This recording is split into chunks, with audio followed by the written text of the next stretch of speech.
नमस्कार दोस्तों, आप सभी का स्वागत है हमारे YouTube चैनल पर। तो आज हम बात करेंगे UP DElEd BTC admission 2024 latest update के बारे में। तो आज हमारी तारीख हो चुकी है 9 मई 2024 की। बड़ी अपडेट में सबसे पहले बात करेंगे आज की ब्रेकिंग न्यूज। जी हाँ दोस्तों, आप लोगों के जो भी कमेंट आए सभी कमेंट का आंसर आपको इस वीडियो में मिलेगा। जी हाँ, देखिए आज के ढेर सारे कमेंट से आपके सामने यहाँ पर देख सकते हैं, एक लंबी लिस्ट है, एक एक करके हम सभी का आंसर करेंगे। उसके बाद दोस्तों ऑफिशियल अपडेट क्या है, कब से दोस्तों ऑनलाइन आवेदन की प्रक्रिया शुरू कर दी जाएगी 2024 में। जी हाँ, सभी बच्चे बेसब्री से इंतजार कर रहे हैं 2024 की क्या डेट होगी, कब से आवेदन की प्रक्रिया शुरू होगी। 2024 में एडमिशन लेने का पूरा प्रोसेस क्या है, अदर स्टेट के बच्चे, जो भी बच्चे मतलब यूपी के बाहर के हैं, क्या वो बच्चे आवेदन कर सकते हैं, क्या आवेदन उनको करना चाहिए, एक एक करके दोस्तों आज की बड़ी अपडेट्स को देखेंगे। एक और बड़ी खबर आती है बीएड से, वाराणसी में सबसे ज्यादा, सिद्धार्थ नगर में सबसे कम परीक्षार्थी देंगे परीक्षा। ठीक है ना। तो बीएड को लेकर भी अपडेट्स को हम देखते रहते हैं, क्योंकि देखिए जो हमारा एडमिशन होगा, डीएलएड बीटीसी करें या बीएड करें, ठीक है, ग्रेजुएशन के बाद बच्चों के मन में एक ही सवाल उठता है, बीएड करें या बीटीसी। ठीक है ना। तो चलिए दोस्तों पहला क्वेश्चन देखते हैं बच्चों का क्या पूछा गया है। सर 231 पर सरकारी कॉलेज मिलेगा ओबीसी में। जी हाँ, देखिए जब आपके नंबर 230 प्लस चल रहे हैं, ठीक है, तो गवर्नमेंट कॉलेज के चांसेस बढ़ जाते हैं। लेकिन एक कंडीशन हम आपको यहाँ पर बताते हैं, अगर आपको सिर्फ सरकारी कॉलेज चाहिए तो जब फर्स्ट राउंड की काउंसलिंग हो, कभी कभी क्या होता है ना कि फर्स्ट राउंड की काउंसलिंग में कॉलेज मिलना मुश्किल होता है, लेकिन सेकंड से मिल जाता है।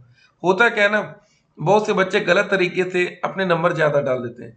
अब देखिए दोस्तों, जैसे पहले एक बार डीएलएड की जब पीडीएफ आती थी कि कितने बच्चों की रैंक क्या बन रही है, तो यहाँ पर आप देखिए 300 में से 300 स्टेट रैंक 1 में जो बच्चों की रैंक आ रही है, ठीक है, 9 नंबर तक, ठीक है, 300 में से 300। तो इसीलिए ठीक है ना, कभी कभी क्या होता है कि फर्स्ट राउंड में आपको सरकारी कॉलेज नहीं मिल पाता। ठीक है, तो मिल जाएगा कॉलेज, उसकी दिक्कत नहीं, 231 नंबर सफिशियंट है। अगला क्वेश्चन क्या है, सर एंट्रेंस एग्जाम होगा या नहीं, प्लीज रिप्लाई। तो आपको बता दें, अगर कोई बच्चा इस साल डीएलएड में एडमिशन लेना चाह रहा है, वो भी उत्तर प्रदेश डीएलएड में, ठीक है, तो यहाँ पर आपका एंट्रेंस एग्जाम नहीं होता है। यहाँ पर आपका दोस्तों मेरिट के आधार पर एडमिशन होता है। मेरिट का मतलब होता है आप लोगों के हाई स्कूल के नंबर, 12वीं के नंबर और ग्रेजुएशन के टोटल नंबर को जोड़कर जो मेरिट बनती है, उसी के आधार पर आपका, ठीक है, सिलेक्शन होता है गवर्नमेंट या प्राइवेट कॉलेज में। अगला सवाल, सर बीटीसी का ऑनलाइन फॉर्म कब से भरा जा रहा है। देखिए दोस्तों, मैं आपको बता दिया कि लास्ट टाइम क्या हुआ, तो वो बता देते हैं। पिछले साल 2023 में जो हमारी विज्ञप्ति आई थी 26 मई, 26 मई तक हमारा विज्ञप्ति मतलब मई के लास्ट में आ गई थी, और आवेदन की जो प्रक्रिया शुरू की गई थी, यहाँ पर देख सकते 2 जून 2023 से। ठीक है, तो मतलब अब इस साल भी लगभग लगभग हमारा मई का अंतिम महीना चल रहा है। ठीक है, जैसे दोस्तों मई का महीना समाप्ति की ओर होगा, तब तक हम लोग उम्मीद कर सकते हैं कि एक बार फिर से डीएलएड 2024 के लिए ऑनलाइन आवेदन का जो प्रोसेस है उसको शुरू कर दिया जाएगा। ठीक है, यहाँ तक सवाल हो गया। अगला क्वेश्चन देखिए, सर मेरे ग्रेजुएशन का लास्ट सेमेस्टर है, मैं डीएलएड फॉर्म भर सकता हूँ। देखिए होता क्या है ना, डीएलएड फॉर्म भरने के लिए एक कंडीशन रखी गई है, जो बच्चे फाइनल ईयर के हैं या फाइनल सेमेस्टर के हैं, यहाँ पर अपीयरिंग छात्रों को मौका नहीं मिलता। अगर आप बीएड करना चाहते हैं तो आप अपीयरिंग छात्रों में आ जाते हैं। लेकिन दोस्तों जब आपका एडमिशन डीएलएड में होता है, तो वो कंडीशन वहां पर ये रखी जाती है कि जब आप उस समय फॉर्म भर रहे हो, ठीक है, डीएलएड का, देखिए याद रखिएगा, डीएलएड में काउंसलिंग और डीएलएड में आवेदन की प्रक्रिया, जी हाँ, जिस भी समय दोस्तों हमारा आवेदन शुरू होगा, उस समय तक आप लोगों का जो भी ग्रेजुएशन है उसका रिजल्ट आ जाना चाहिए। क्योंकि दोस्त जब आपके हाई स्कूल में मान लेते हैं, ठीक है, 10वीं में आपके मान लेते हैं 80% स्कोर है, ठीक है, 12वीं में दोस्तों आपके 12th में है यहाँ पर 70% है, जब बात आती है ग्रेजुएशन में, तो दोस्त यहाँ पर अगर अभी आपको परसेंटेज ही नहीं पता होगा कि कितने परसेंट आपके नंबर बन रहे हैं, तो क्या नंबर आप डालेंगे बताइए। आप कुछ भी तो डाल देंगे ना अंदाज से। ठीक है, मान लेते हैं कि आप लोग का 70% ग्रेजुएशन में भी बन जाएगा, मान लेते हैं, तो ये रिजल्ट आना जरूरी है ना। जब आप ये नंबर फिल करेंगे, उसके बाद ही तो मेरिट बनेगी, स्टेट रैंक बनाया जाएगा, उसके बाद आगे का प्रोसेस होगा। इसीलिए कि जो ग्रेजुएशन है यहाँ पर अपेयरिंग छात्रों को मौका नहीं मिलता है। ठीक है, उम्मीद करेंगे जब भी डीएलएड में आवेदन हो मई के लास्ट में या जून में, तब तक आप लोग का रिजल्ट आ चुका हो। अगला सवाल सर, डीएलएड का फॉर्म कब तक आएगा 2024 में? तो इसका आंसर यही रहेगा दोस्तों हमारा, मई के लास्ट तक या जून के स्टार्टिंग में, ठीक है ना। ठीक है, 2021 बैच। अब देखिए दोस्तों, जो बच्चे पहले से डीएलएड कर रहे हैं, इस बार जो हमारा डीएलएड का एडमिशन होगा 2024 बैच के लिए होगा, ठीक है ना। बहुत से बच्चे पहले से कर रहे हैं, उनका पेपर का प्रोसेस हो रहा है। अगला सवाल, सर हम ग्रेजुएशन यूपी से किए हैं और बिहार में शादी हुई है, तो कर सकते हैं कि नहीं? अब देखिए यहाँ पर इंपॉर्टेंट बात क्या है। सबसे इंपॉर्टेंट बात दोस्तों यहाँ पर देखिए, जब आप डीएलएड में एडमिशन लेते हैं, यहाँ पर एक बात बहुत क्लियर रख दी गई निवास को लेकर। क्या लिखा है? ऐसे अभ्यर्थी आवेदन हेतु पात्र होंगे जो उत्तर प्रदेश से स्थायी निवासी हों।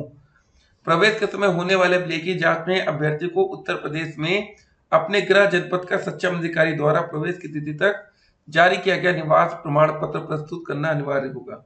ये बात एकदम क्लियर देख लीजिएगा, ठीक है ना। अगर ये कंडीशन आपके साथ नहीं है, आप नहीं निवास प्रमाण पत्र वहां रख पाएंगे, तो फिर आपका एडमिशन निरस्त कर दिया जाएगा। देखिए आगे क्या लिखा है, अन्यथा की स्थिति में अभ्यर्थी का आवेदन पत्र निरस्त कर दिया जाएगा। एकदम क्लियर है, ठीक है ना। आयु को लेकर यहाँ पर दोस्तों एकदम स्पष्ट किया गया है कि आपकी मिनिमम एज कम से कम 18 साल होनी चाहिए, मैक्सिमम 35 से लेके 40 साल। 40 साल तक में कंसेशन कुछ दिया जाएगा, लेकिन सबको नहीं, ठीक है। यहाँ पर एक बात हो गई। एक और दोस्त यहाँ पर बात थी, ठीक है, शैक्षिक अर्हता को लेकर।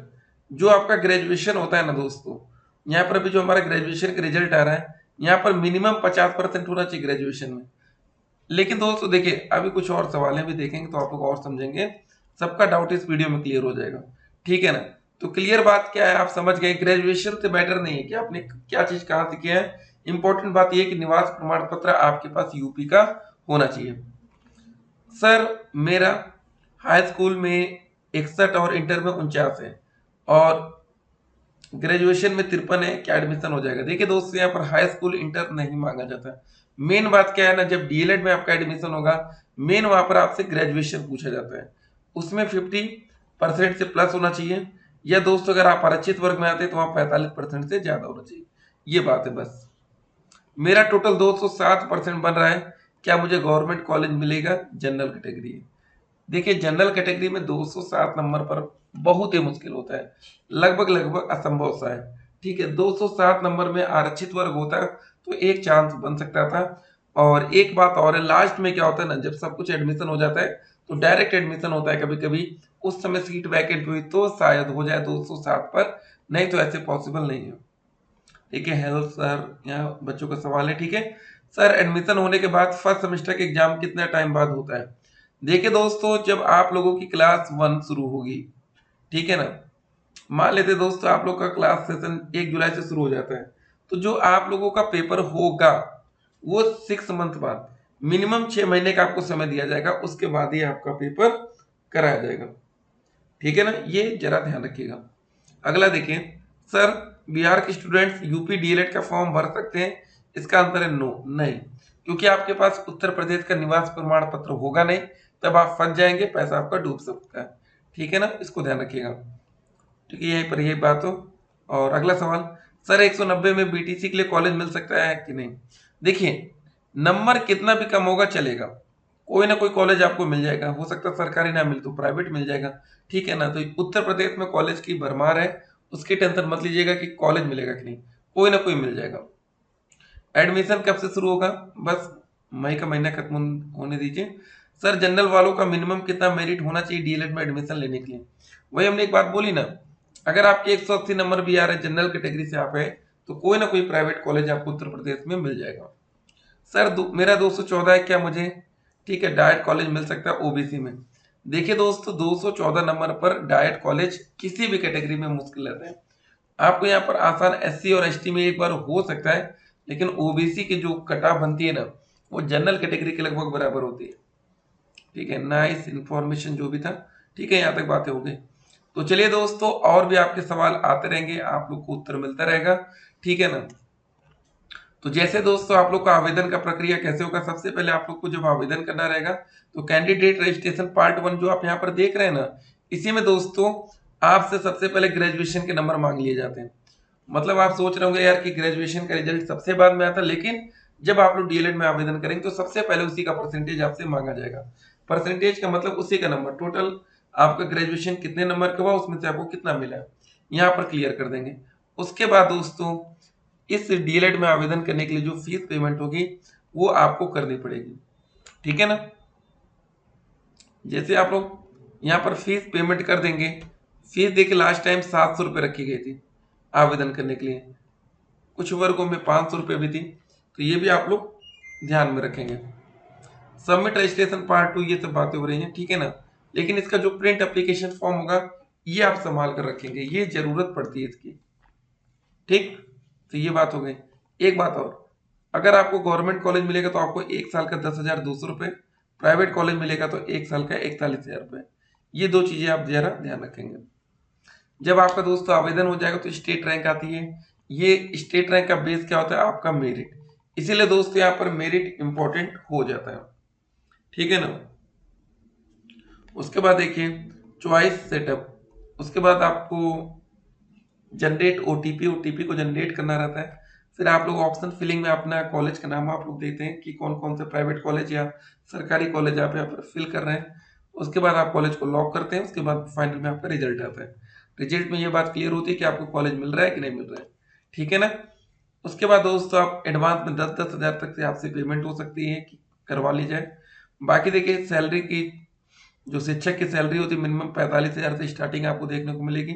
12वीं पास छात्रों को उत्तर प्रदेश में फिलहाल यूपी में मौका नहीं मिलेगा। डायट कॉलेज की जो कट ऑफ होगी जनरल कैटेगरी में हमने आपको पहले बता रखा है 230 प्लस से लेके 240 प्लस, ईडब्ल्यूएस में 225 से 235 प्लस, ओबीसी में भी 225 से 235 प्लस, एससी कैटेगरी में 220 से 230 प्लस, एसटी में और फिजिकल हैंडीकैप में कट ऑफ कम रहती है। फ्रीडम फाइटर हो गया हमारा, एक्स सर्विसमैन भी हो गया, ठीक है। एज लिमिट ये सब बातें आप जान चुके हैं, ठीक है ना। तो 45% तक भी दोस्तों आपका फॉर्म भरा जा सकता है, बस आप आरक्षित वर्ग में आए। फ्री में एडमिशन लेने का दोस्तों सिंपल सा एक प्रोसेस है कि आप लोग किसी भी प्राइवेट कॉलेज से पहले संपर्क में रहिए। स्कॉलरशिप के आधार पर कुछ कॉलेज में एडमिशन हो जाता है, तो वहीं पर आपको फ्री में एडमिशन देखने को मिलेगा, ठीक है ना। बाकी आपके मन में ढेर सारे सवाल होंगे, मिलते हैं एक और वीडियो में, तब तक के लिए स्टे कनेक्टेड। आपका दिन